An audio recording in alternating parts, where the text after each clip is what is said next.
All right, welcome back to a new season of Nassau COBA Monthly. I'm Brian Sullivan, the president of the Nassau County Correction Officers Benevolent Association. I'm here with Second Vice President John Hogan. Say hello, John.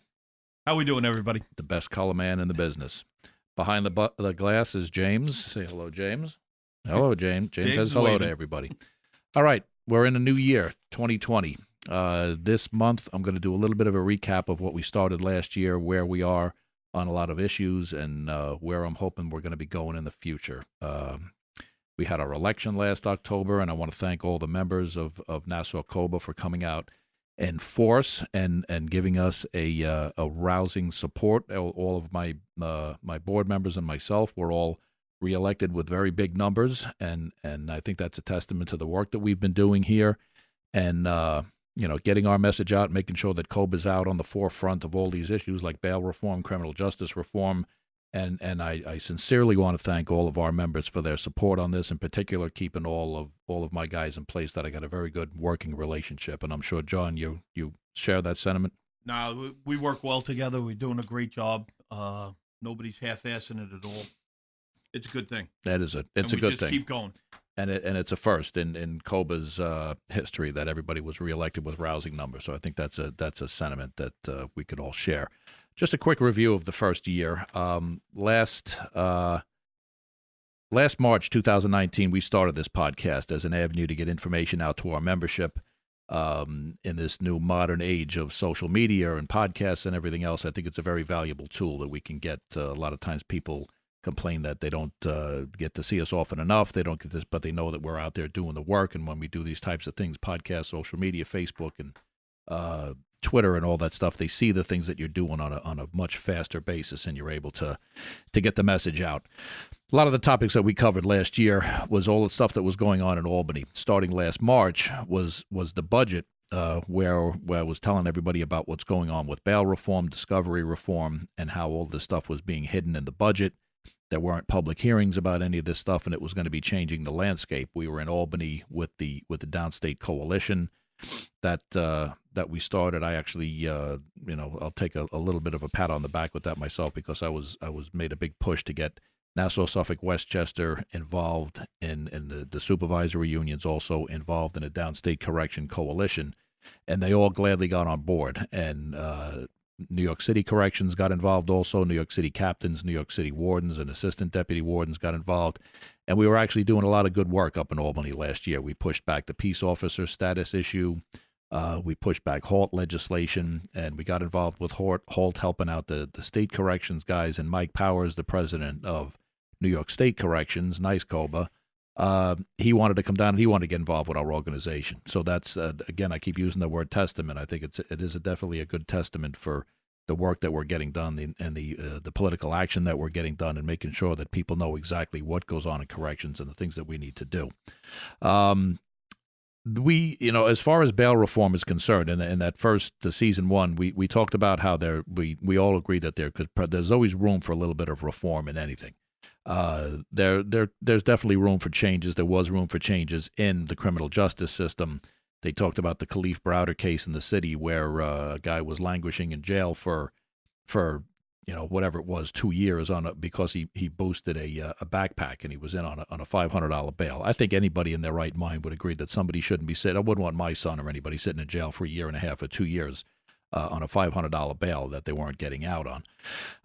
But what ended up happening after that, is we all see what's going on in today's papers. They didn't really just tweak what needed to be addressed. They threw the whole baby out with the bathwater. So that's the stuff that, I'm going to go more with just reviewing last year before I get into that stuff down the road. But that's where we got the coalition going. We were able to push a lot of things back, but then a lot of our legislators did not listen to us and went ahead, because they were getting led around by the nose by a lot of these progressives that took over in the city. And it's just, last year we were fighting a lot to make sure that they kept the judicial discretion in there, that judges had a say in what went on. And a lot of our local senators on Long Island told us that they were never going to vote for anything unless it had the judicial discretion in it. And lo and behold, it all got hidden in the budget. And no hearings, no public hearings, no stakeholders allowed to speak. And when they voted on it, there was no judicial discretion.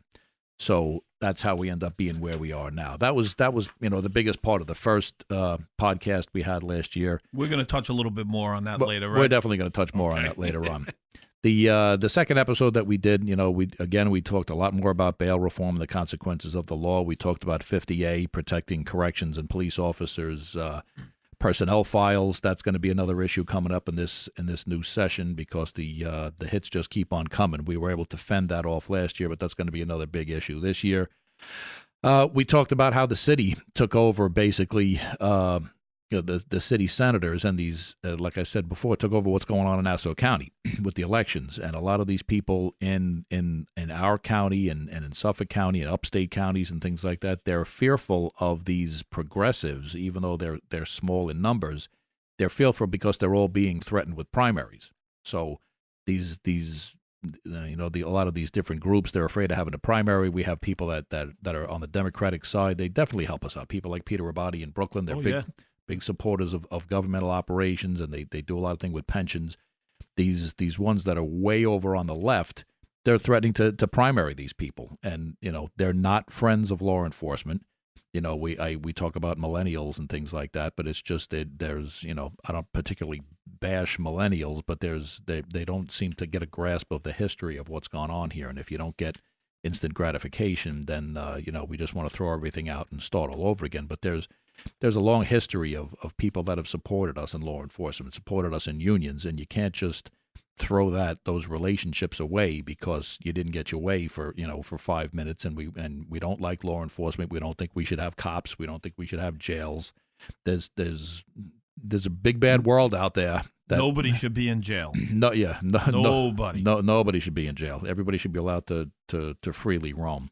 Again, in the second episode last time, we talked a lot about the Long Island 6 senators, Todd Kaminsky, John Brooks, Thomas, Gorin, Martinez out in Suffolk County, and Kaplan. These are all people that took over here. Long Island used to be heavily dominated by the Republican senators, and they were able to push a lot of this craziness back. But then after, corruption scandals in the Republicans and younger people coming in and losing some of these races, all of a sudden the pendulum swings the other way. And you're dealing with a whole new Senate with a whole new mindset, and it's a little hard to navigate these waters for all of us. Way too far the other way. It went way too far the other way. Last year, we were talking a lot about staffing problems at the jail and state commission problems. We all know that at the very least, the last 2 years, the last 3 summers in particular, we had a lot of major problems with staffing. They didn't hire in the jail. They were able to hire 3 classes. We got over 90 correction officers in there, but we also had mass retirements. We just had, probably at least another 25 people retire. We're just keeping up right now. Basically keeping up right now, and because of bail reform, we all see that the jail is contracting. They're closing dorms, and we're on top of things like that because we have to worry about safety and response issues and things like that.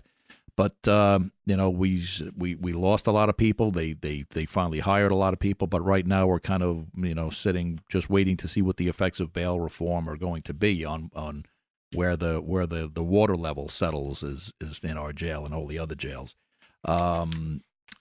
Another issue that we touched on last year, just to refresh everybody's memory, is grievances and gripes. And Liam Castro, our attorney, and Brian Doyle came in here and gave a very, very informative and good demonstration on what is a grievance, what is a gripe, what is a disciplinary grievance, what's a contract grievance, time frames for NOPAs and class action grievances, the definition of what a NOPA is, a notice of personnel action. They were great. They did a great job explaining that, and Brian did a great job in full detail. Right. A lot of people came up to me after that podcast and really said, "I understand. I'm bitching and moaning, and it has nothing to do with a grievance." Right. It has nothing to do with the contract. There's definitely there's some training I'm going to be giving to some of the new delegates that came on. A lot of people are really they're made aware of. When you come in and you start doing this stuff, that you can bitch and moan all you want about you don't like the way something is, but it's not in your contract. A lot of times there are not mechanisms to fix something just because you don't like it. We can try to do it fix things from a political angle, but you can't grieve a gripe. Right. You can only grieve something that's actually in your contract. And I thought they did a great job of explaining that too. Right. Both of them, Liam and Brian. Right. It's definitely it's stuff that I've been dealing with for a long time in this union. Is you constantly have to drill things into people's heads that there's labor law that you have mechanisms to go after the county for, or the state or whoever you're dealing with. There's different types of lawsuits like the longevity and NIFR and all of that type of stuff. But if there's something directly in your contract that they're violating, and if it's not in your contract and it's not a labor law, then it's a political thing that we have to try and Right. fix. Just lastly, touching on whatever, we also had Sean Reardon, our workers' comp attorney, and Dennis Morris were in the studio discussing workers' comp in 207C. Sean Reardon, we brought him on and retained him, and he's the number one workers' comp attorney that we recommend. All of our people are directed to him first. He's got a fantastic record with all of our people, with winning 207C cases, winning 3-quarter cases, and he also actually gave us a very good benefit that he will provide free services and applications to our members for their disabilities and stuff in exchange. They work well together too, both of them. Dennis and Sean work great together. They work very well together, and they're both in the same thing, the same type of business, and sometimes I joke they seem to share a brain with some of this stuff, and it's a little, it can be convoluted because it's a little bit different than just a regular grievance process. When you're dealing with injuries and you're dealing with our captain that's no longer in the union, that's in charge of making 207Cs, Mr. Peabody, the monopoly man, making decisions on people's injuries, that you have to keep on top of these things, and we've done very, very well at keeping them at bay. Dennis does a great job at that. And Dennis does a great job. He walks all of our members through injuries, disability, retirement, what steps are taken to get you there, and it's them explaining what should go in an 85I to an injury was excellent. Right. It was excellent. And I think that's so much information that these guys need to have before they sit down and write their report. It was great. That's one of the biggest problems that we've run into here as a union for since we broke away is people didn't know what to put in their reports. They didn't know what to write. You have to describe the incident, and you can't be afraid to put in detail. So, sometimes our members are of the mind, or they're given bad advice that less is more in your report. That's 100% wrong. More is more in your report, and you have to, if you get seriously injured on this job, and you didn't put in your report how you got injured, or the mechanism of how you got injured, or what the circumstances were, or I was responding to a thing, and there was an inmate did whatever, and I got hurt. You could get a 3-quarter disability, a 3/4 disability, and if you don't write it the right way in your reports, you're going to get screwed. Thrown out. Yeah. You have to be in the performance of your duties. You have to be. That's the most important thing. Is you have to be in the performance of your duties. You have to be on duty. Doing something related to the job. I wasn't in the men's room. I wasn't in the hallway. I didn't run out to my car and it did whatever.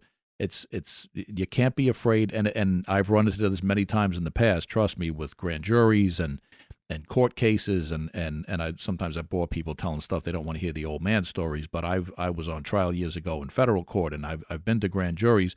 What you put in your report is the story, is the gospel. So the difference between you or an inmate or somebody getting indicted, or you getting a conviction on an inmate that assaulted you, is what's in your report. If you put nothing in your report, and you don't have anything in your 32B substantiating the horrible thing that happened in this incident, people are going to walk away, and you're going to be back dealing with them again. And it's you have to be able to articulate what's going on. Yeah, that was a great segment in their podcast, at the description of what should go in the report and how it's written. It was very good, without a doubt. And there was some of the old timers in the past. They used to tell guys, like I said before, less is more in your reports, and don't put too much in your reports. That's 100% false. You need to describe exactly what happened, and the more detail, the better off you are. We're going to get into the next segment in a couple of seconds. That was just a quick recap of the first year of Nassau COBA. We're going to take a break here for a second. I'm Brian Sullivan, president of the Correction Officers Benevolent Association. Me and John will be back. Hillix and Jean is the #1 medical wellness company on Long Island. Their unique system was created by medical physicians, functioning medical practitioners, and spine stabilization specialists. Through proper scientific use of their in-house DNA technology and their #1 rated food sensitivity test, Helix and Gene is able to collect information from your body that will help you become your best self. Their emphasis is on your health. Weight loss is just a byproduct. The most unique aspect of their program is their personal coaches. This separates them from any other program in the market. Helix and Gene clients are never alone. From the moment they decide to embark on their journey to the very end, the ongoing support and guidance clients receive from nutrition and fitness coaches is truly what helps them succeed. Our coaches are there to hold your hand until they feel that you are ready to sustain yourself. Unlike other programs, Helix and Gene clients learn how to sustain what the program has taught them. You can find out more about Helix and Gene by visiting www.helixandgene.com or calling 516-723-9854. That's www.helixandgene.com or 516-723-9854. All right, welcome back to Nassau COBA Monthly. I am Brian Sullivan, president of the Correction Officers Benevolent Association, back with John Hogan, second VP. Season 2, Episode 1. Season 2, Episode 1. We're gonna we just finished the whole review of the first season. I'm gonna get into another segment now, basically talking about the criminal justice reforms that are reshaping our state, reshaping our job. And there's basically a big question out there of what exactly are all these reforms going to do? Are they going to be repealed? Are they going to be rolled back? Are they going to be tweaked? Are the reforms going to be reformed? Hey, Brian, can I just interrupt you for 1 second? There's a lot of people don't understand the definition of bail reform and how it applies. Okay. In our area. Just do me a favor. Just give me 2 minutes on what is bail reform and how does that affect us? And basically what the best way to describe it is coming right out of the Center for Court Innovation, the summary of the major components. As we all know, bail is allowed in the U.S. Constitution. You're not allowed to have excessive bails, things like that. On April 1st, 2019, in the New York State budget, as I said before, hidden in the budget, no public hearings, the whole 9 yards, New York State passed sweeping criminal justice reform legislation that eliminates money bail, cash bail, and pretrial detention for nearly all misdemeanor and nonviolent felony cases. These measures went into effect January 2020, and basically what that is, it's a bit of a bullshit line, because it is definitely in effect for all misdemeanors. That anybody arrested for a misdemeanor in New York State, there's 1 or 2 minor exceptions related to a couple of sex crimes. But all misdemeanors, you will not have to pay bail to secure your liberty pending your trial, pending your case. And the biggest part here that I've had a major problem with, and I've been very, very vocal about this on social media and in the legislature, and I'm going to be going up to Albany next week talking about this stuff again, is the definition of nonviolent felony cases. Again, this is all after arrest, prior to your trial. Are you going to be sitting in jail, or are you going to be at liberty walking around? Now, not the penal law, and what people are missing here. The penal law describes violent offenses and obviously murder 1 is a violent offense, murder 2 is a violent offense. But there was a description under bail laws that are effective January 1st, 2020. I'm sorry. Prepared by a senior executive district attorney in the Queens District Attorney's Office, that has since been taken down off their website because they elected a very progressive new DA in Queens. But back in November, he put out this 4-page document that basically describes what all the non-violent felonies are according to the penal law in New York State. Now, judges in New York State, and as such, under the bail reform laws, they cannot set bail on any of the following crimes and most attempts to commit these crimes, and must release the defendant on a non-monetary condition regardless of his criminal record, regardless of his ties to the community, or any previous bench warrants or any other cases. None of that can be taken into effect. And as a friend of mine, Michelle Eskenazi, who runs the Empire Bail Bonds, and obviously she's been very involved in this because they shot a torpedo into the bail bonds business with this stuff.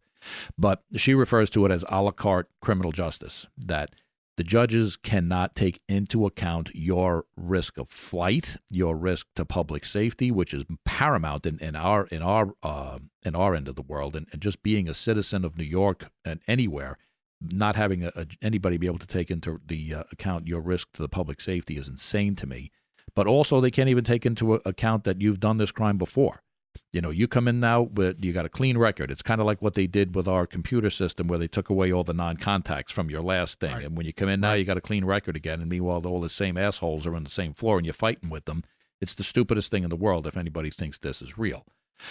But according to the penal law, there is this, and I'm not going to read through every one of it because there's 4 pages. There's probably 200 crimes here. But some of the things that jumped out at everybody right away, which is why they were all standing on our heads and yelling from the rooftops. You have burglary in the second, residential burglary as a hate crime, commercial burglary, also commercial burglary as a hate crime, robbery in the second degree, which is robbery with a weapon, and also robbery as a hate crime. You have criminal sale of a controlled substance in the first, second, third, fourth, fifth degree, use of a child to commit a controlled substance offense, criminal possession, criminal sales. You have assault 3 as a hate crime, reckless assault of a child by a daycare provider, reckless assault of a child, period. Stalking in the second, third, and fourth degree, vehicular assault in the first and second degree, menacing. That's menacing somebody with a weapon in the first, second, and third degree, including all of those degrees as a hate crime. Reckless endangerment in the first and second. Stalking, now this one I love, 120.6 of the New York State Penal Law, stalking in the first degree while committing a sex offense is not a violent crime. That's incredible to me. Stalking in the second, third, and fourth. Criminal obstruction of breathing or blood circulation. Criminally negligent homicide is a nonviolent offense. Vehicular manslaughter, aggravated these vehicular lunatics manslaughter. Even, did they open the book? Listen, did they even take a look? I believe that I said this in one of our previous podcasts, that I've spoken to members of the Long Island 6 Democratic legislation, and 2 of them said to me straight out they didn't read the legislation. Senator Gorin, that does part of Nassau and Suffolk County, they didn't read what this meant. They were just, because they were all wrapped up in, I have to get the budget passed so I get my school aid. I have to get these things, this little pork for my districts. That's incredible. That they didn't even read this stuff. Well, now they're all unlawful imprisonment in the first and second degree. Criminal trespass, blah, blah, blah, grand larceny, welfare frauds, bail jumping. That's for all of us in the jail system. Bail jumping in the first degree, which is a failure to appear on a Class A or B felony, is a nonviolent felony by the penal law.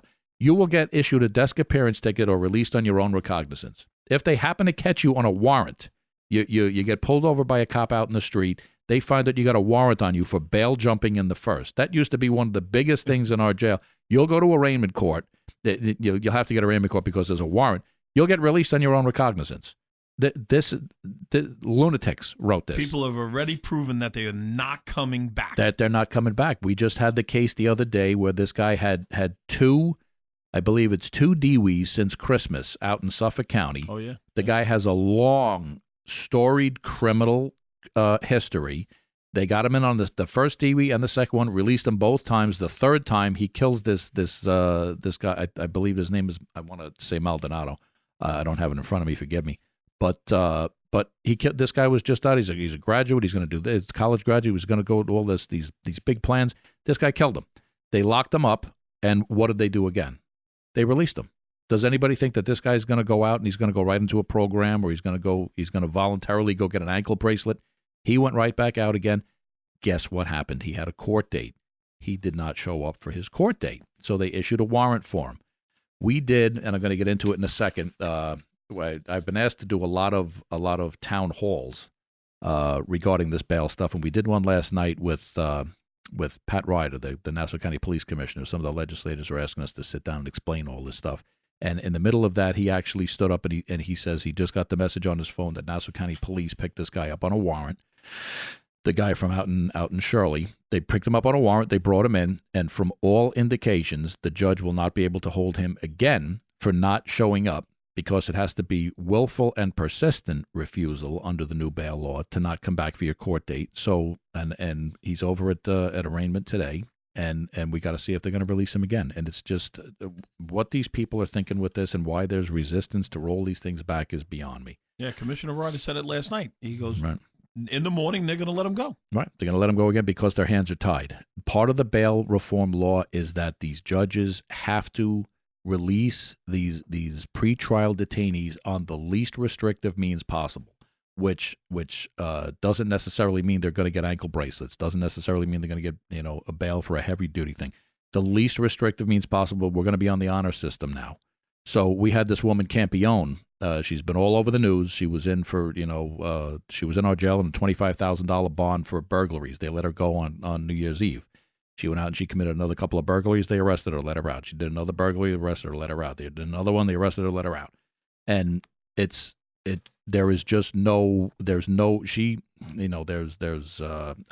not allegations. There's things about there may be some mental issues that need to be addressed there.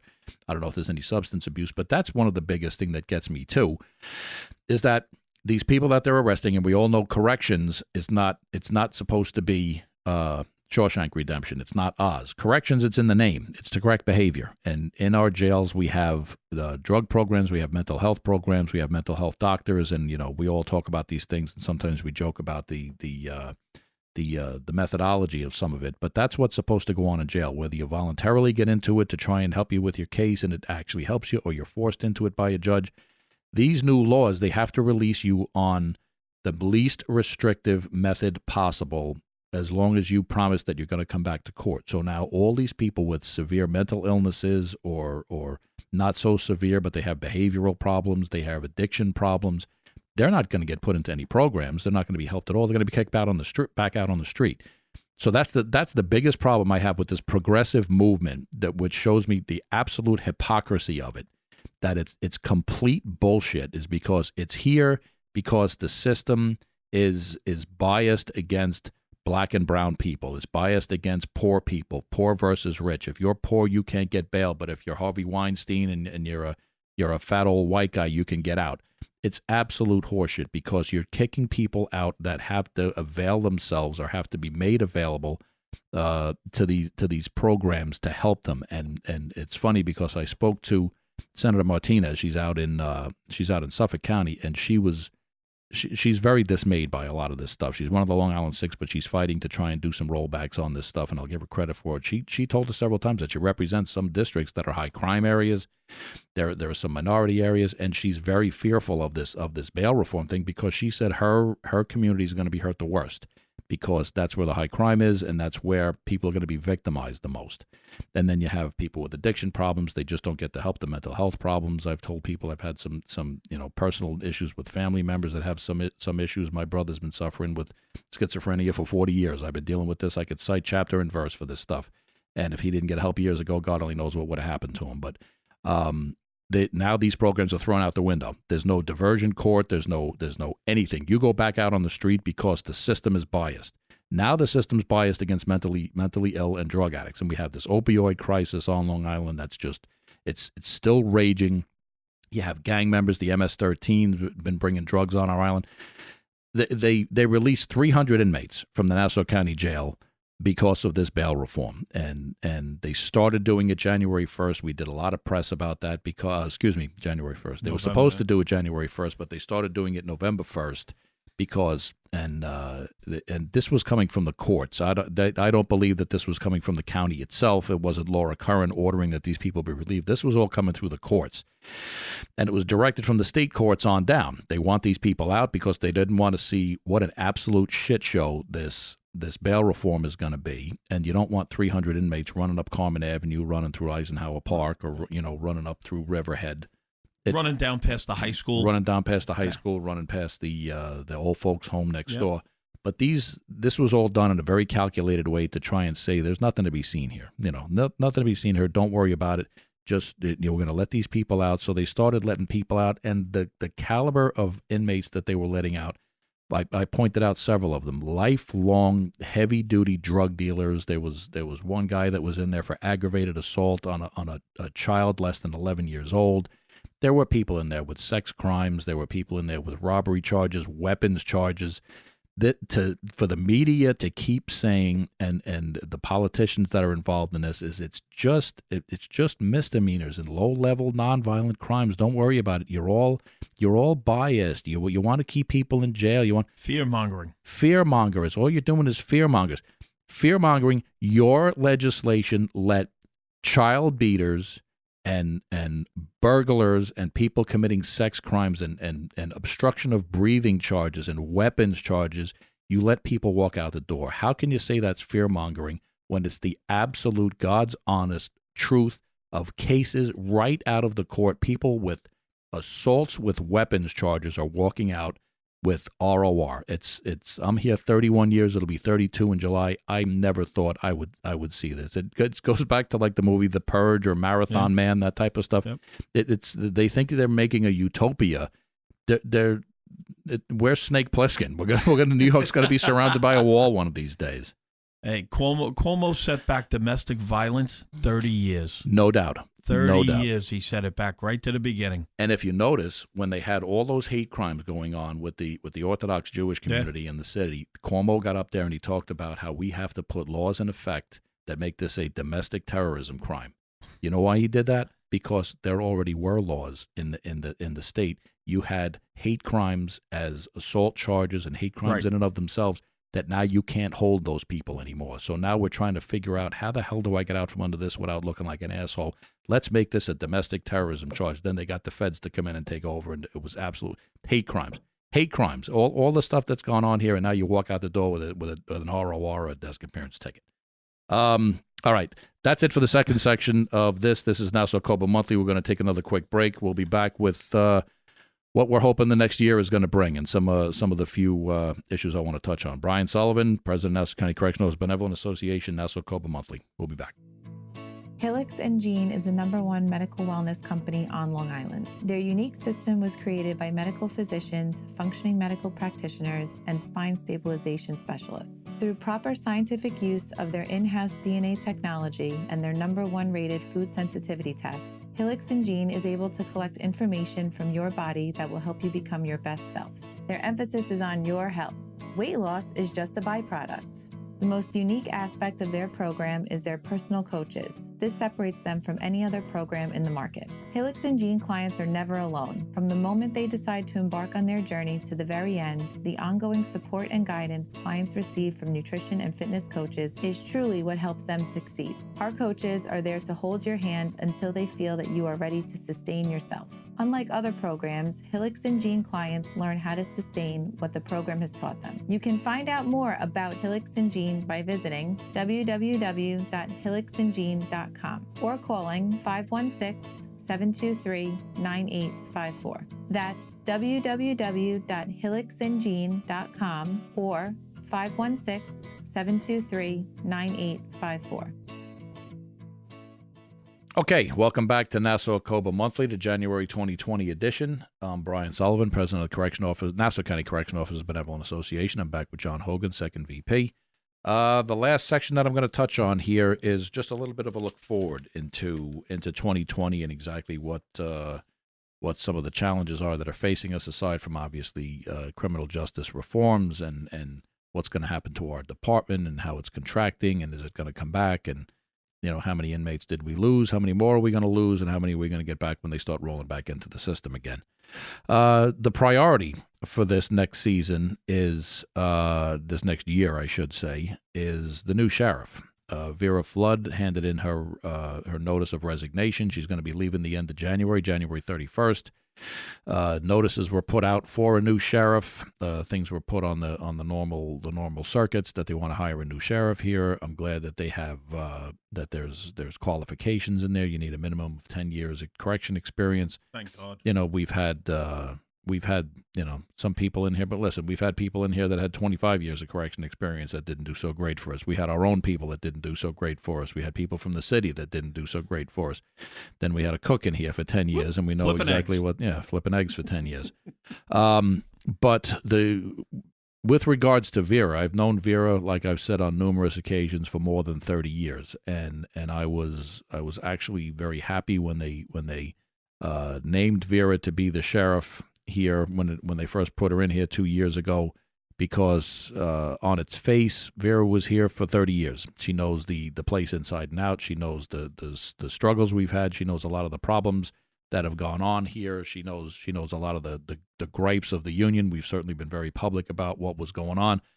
And I had a lot of hopes that we'd be able to rectify a lot of things. Unfortunately, it didn't work out that way. I did not have the relationship with Vera that I had hoped. The lines of communication were not open from their end. I tried on numerous occasions to try and have a working relationship, and people are going to laugh at me when I say this. I had better communication with Mike Sposato when he was the sheriff here.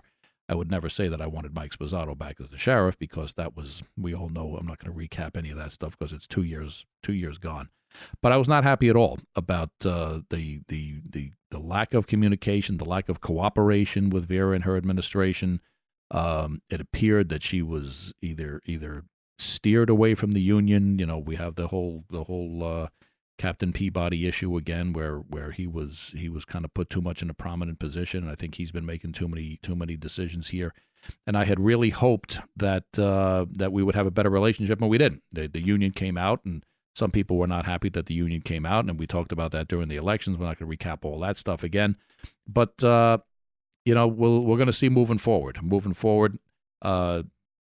We're gonna see exactly what the next sheriff is going to be. I'm hopeful that, again, we're going to bring somebody in from within our ranks. We have several people that put in for it. I know a lot of our captains put in for it. I think they're all very qualified to do the job, and I'm certainly hope that they're given a chance to come out and show what they can do. And we know we're always going to have monetary problems here, and they're going to serve at the pleasure. That's one of the problems we have here with an appointed sheriff in Nassau County. Instead of elected, they serve at the pleasure of a county executive and a county administration.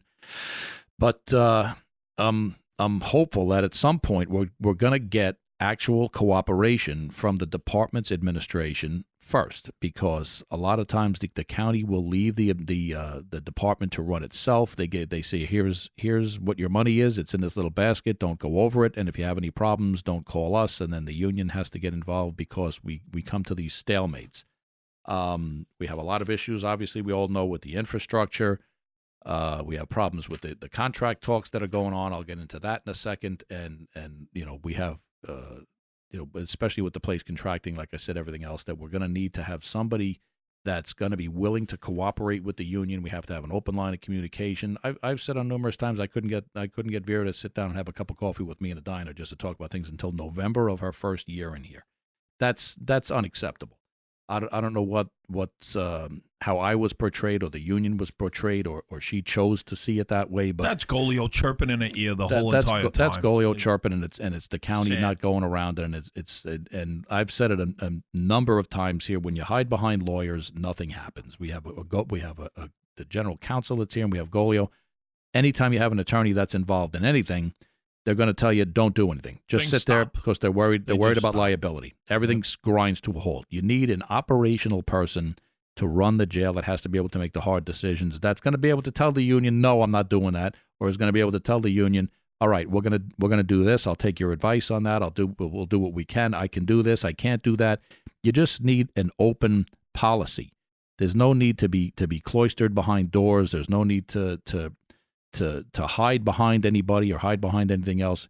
The best policy is just to be out in the open. Listen, I have this money. I'm the union. I can go after the county and get, go after them to get more capital money, to buy vehicles, to buy equipment, stuff like that. But I can't have an administration that's working against me by not working with us. Hey, Brian, hold on 1 second.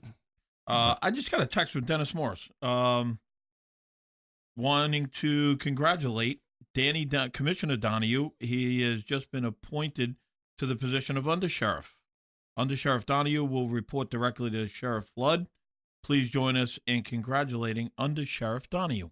You're kidding me. Got it right now. That's great. Okay. Fantastic. That couldn't have been any more. I can't.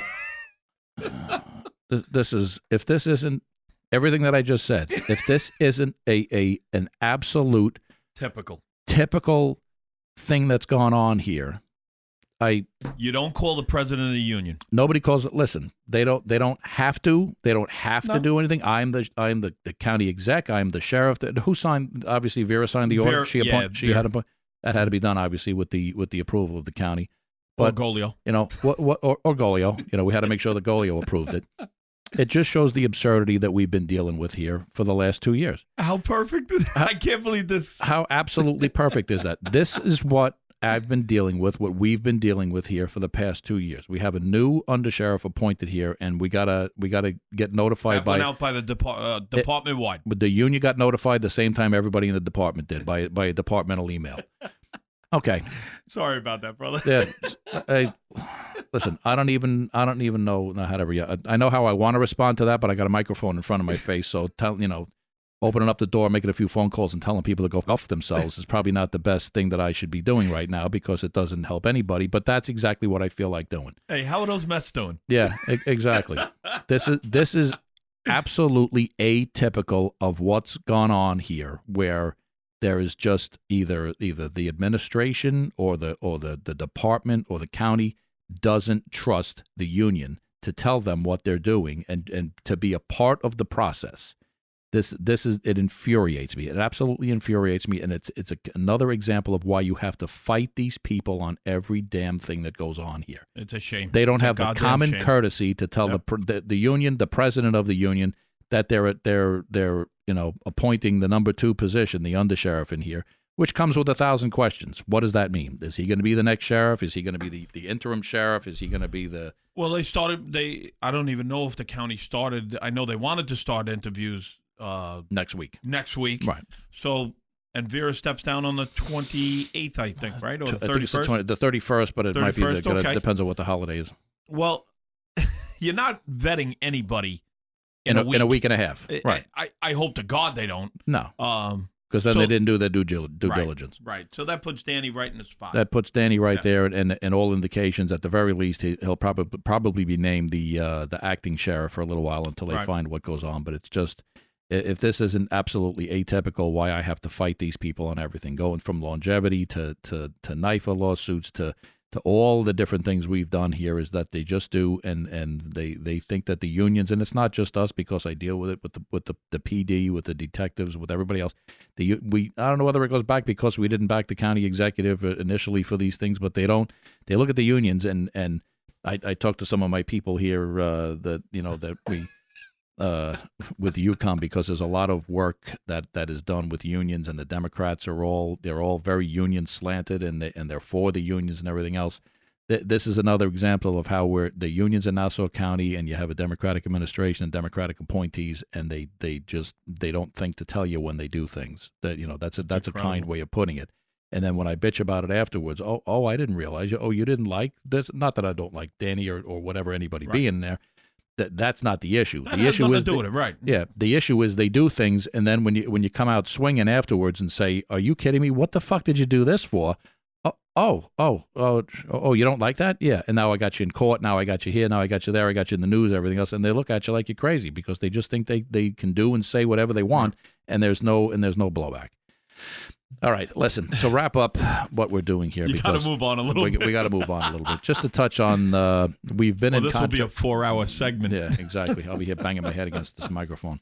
But our members, we also recently that the Nassau County Detectives, they got an agreement in principle. They ratified with their members. The members ratified it by 2/3 vote. Some people like the deal. Some people don't like the deal. Most of the detectives like the deal. They fixed all their steps so people can become detectives. There's issues with the health. There's contributions into the health benefits and everything else. I just want to tell our members that that's their deal. We are not close to a deal yet with us. We're still in conversations. It kind of fell off the last month or two between the holidays, and I knew that they got a little bit more in depth with the detectives, and they ended up hammering out an agreement. And it's the end of this month. It has to be ratified by the Nassau County Legislature. I've spoken to my attorneys about it. We poured through their contract. There's a lot of good in that contract. There's some stuff, obviously, that we don't like, but I just have to tell everybody that's their deal. That's not our deal. They start putting the what the hell do you call it? The pattern bargaining together because they want to have certain things. They're following along the line of Suffolk County with this medical benefits and stuff. But just, I want to reassure our members, rest assured that we're not just going to be walking into a thing and giving up health benefits and you're not getting nothing for it. It's obviously on the table. It's not on our table. It's not part of our proposals. It's on the table for the county. It's one of their proposals, something they obviously want, but we want too. So just remember that we're going to be in, and if it's something that we don't believe is good for our members, and if it's not something that we believe our members would pass and be able to deal with, and it's not beneficial to your members, you're not going to see it. So I'm just going to leave it at that with that type of an agreement. We need to fix a lot of problems here. Like I said, there's a lot of things that need to be fixed here. There are step problems that need to be fixed here. There's a lot of things that have been taken from us over the years, and a lot of stuff that I want to fix, and there's a lot of member benefit stuff that I want to. A lot of language in the contract has to be fixed. A lot of language in the contract that has to be fixed, and there's a myriad of things. We've got probably 4 pages of stuff that I want done here, and once we get back into negotiations in earnest, we're gonna see where we go. So don't anybody think that this is just a writing on the wall and we're gonna eat a shit sandwich. I've heard that already, but if we're in the room and it's not something that I think is good for our members, you're not gonna see it, and we're gonna just take it from there. If you don't have anything else, John, I think we're gonna wrap it up for this month. Well, we did have Kevin Curtin. But I just got a phone call during the break that he was involved in a very high-level chess game with his best friend and partner. Who called you? The new undersheriff that we didn't know about? All right, we're gonna wrap it up there. This is the January 2020 edition of Nassau COBA Monthly. I am Brian Sullivan, president of the Nassau County Correctional Officers Benevolent Association. The holidays are over. We're going into a new year. I wish everybody well, and we'll be in touch. Take Guys, care. be safe. And happy travels. That's it. We'll talk soon. Good night, Kevin.